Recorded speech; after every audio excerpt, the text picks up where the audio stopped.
IEBC fuong'ruok e dhi nyime kotimo ikruok mopie ne bago yiero maduong' e yo ma jolar 10 piny duto oyiego.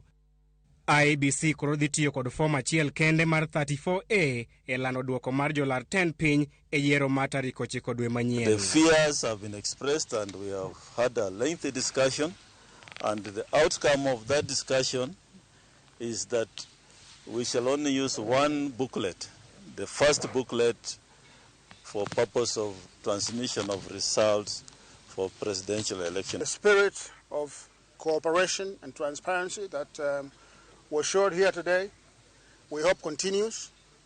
He has assured us that it will continue.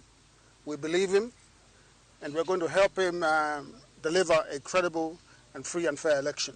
And we also hope that IEBC will walk the talk, will keep the competitors informed, will keep the public informed of every step, every day, so that Kenya realizes a good election, Kenya realizes a peaceful election. Jakom IEBC Wafula Chebukati bende oyango ni chenro mar goyo chapa form 34B dhi nyime e piny Greece, kendo ibiro kelogi e pacho kae kanyakla kod otese mamoko mag goyo ombulu kochopo tarik 3 dwe manyien. 34B was not meant to be packaged together with 34A because it's meant to be used by the returning officer. So that's why it has not come, but it will be coming with the rest of the ballot materials. The Commission continues to receive ballot papers for presidential election, and the last batch is expected on or before the 3rd of August. Wach mar form 34A kod 34B osebedo kaliet e pacho kae bang' agents mag Azimio kod duond bura mar UDA golo ng'ur to kane jokanyo magi otimo limbe e piny Greece mar keto wang'i e chenro mar goyo chapa otese mag yiero ma higani.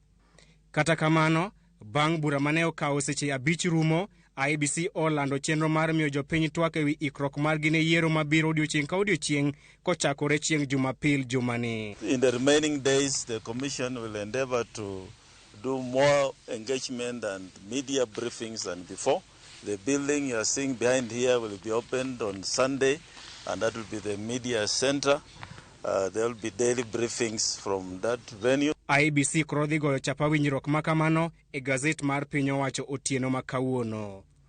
Ka oloso gi Ramogi TV bang' romo makamano, Dr. Oduoro Ng'wen, ma en achiel kuom agents mag Raila Odinga yiero ma higani, owacho ni giikore ne yiero kendo kwayo johera mag Azimio mondo kik bed gi luoro moro amora. Nitie weche mang'eny mwaseipenjo mapok wayudo duoko magi. To gimiwa singo ni gibro duoko gi achiel kachiel. Kok giduoko gi ma wayie godo to pod wabro penjo. To gimwa wacho ni jothurwa kamoro amora ma gintie kik gibed gi luoro, nikech waikore mokalo.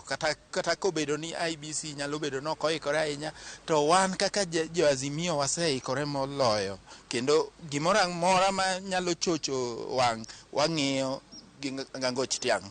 Bende ojiwo oganda Luo mondo biyo wuog oko karomgi mar goyo ombulu ne ogai mar ODM Raila Odinga.